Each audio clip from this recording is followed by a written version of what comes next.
పాటు బంగారం కొనొద్దని, అనవసర ఖర్చులు తగ్గించుకోవాలని, ఆడంబరాలకు దూరంగా ఉండాలి అని, ఇంధన వాడకం, మంచు నూనెల వాడకం తగ్గించాలి అని, వర్క్ ఫ్రం హోమ్ చేయించాలి అని ప్రధాని మోదీ చేసిన వ్యాఖ్యలు అన్ని వర్గాల్లో ప్రకంపనలు రేపుతున్నాయి, చర్చకు కారణమవుతున్నాయి.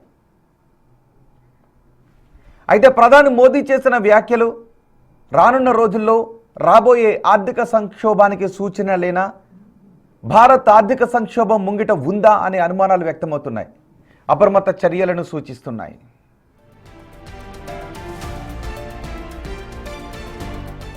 खाने के तेल का भी है, इसके आयात के लिए भी बहुत बड़ी मात्रा में हमें विदेशी मुद्रा खर्च करनी पड़ती है. हर परिवार अगर खाने के तेल में खाने का तेल का जो उपयोग करता है, अगर वो कुछ कमी करे, मैंने बार बार कहा है 10% कम करो.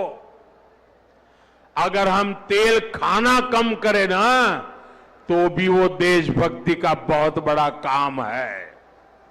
आप देश सेवा में योगदान दे सकते हैं और इससे देश सेवा भी होगी और देह सेवा भी होगी.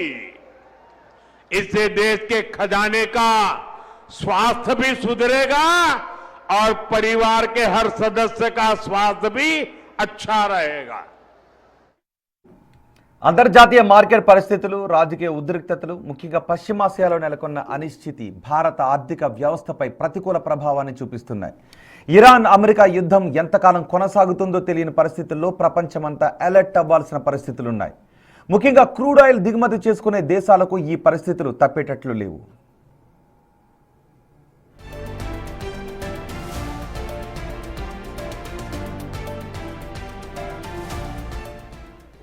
అందులో ముఖ్యంగా రెండు అంశాలు ఎక్కువ ప్రభావాన్ని చూపిస్తున్నాయి. అవి ముడి చమురు, రెండు బంగారం. మన దేశ అవసరాలకు కావాల్సిన ముడి చమురులో 85% ఇతర దేశాల నుంచి దిగుమతి చేసుకుంటున్నాం. అందుకే క్రూడ్ ఆయిల్ ధరలో హెచ్చుతగ్గుల ప్రభావం భారత మార్కెట్లపై గణనీయంగా పడుతోంది. ముడి చమురు ధర బ్యారెల్కు $120 దాటితే భారత వృద్ధి రేటు 6.1% తగ్గే ప్రమాదం ఉంది అని నిపుణులు చెప్తున్నారు. అలాగే బ్యారెల్ చమురు ధర ప్రస్తుతం $105కు చేరింది. ఇక రెండవది బంగారం అంశం. మన దేశంలో సగటున ఏటా 800 నుంచి 900 టన్నుల బంగారాన్ని వినియోగిస్తుంటే అందులో 90% దిగుమతి చేసుకుంటున్నాం.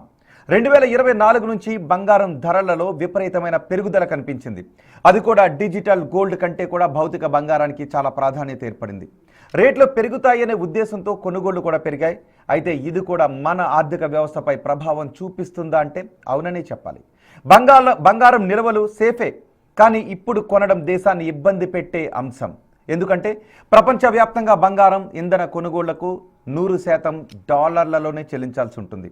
2024-25 గణాంకాల ప్రకారం భారతదేశం ప్రతిరోజు ఇంధన కొనుగోళ్ల కోసం సగటున సుమారు $375 మిలియన్, అంటే రోజుకు 4,000 కోట్ల రూపాయలు చెల్లిస్తోంది. అంటే నెలకు 1,20,000 కోట్ల రూపాయలను డాలర్ల రూపంలో మార్చి చెల్లిస్తున్నాం.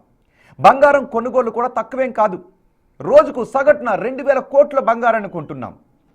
ఇవి కాకుండా వంట నూనెలకు కూడా భారీగానే చెల్లించాల్సి వస్తోంది. ఇంచుమించు రోజువారీ చెల్లింపు $1 బిలియన్ పైనే ఉంటున్నాయి. ఇది మన ఫారెన్ ఎక్స్చేంజ్ నిల్వలను తగ్గిస్తోంది. అంటే ఒకవైపు రేట్లు పెరగడమే కాదు, మన విదేశీ మారక నిల్వలు కూడా తగ్గిపోతున్నాయి. వీటికి తోడు నీతి ఆయోగ్ కూడా కీలక సూచనలు చేసింది.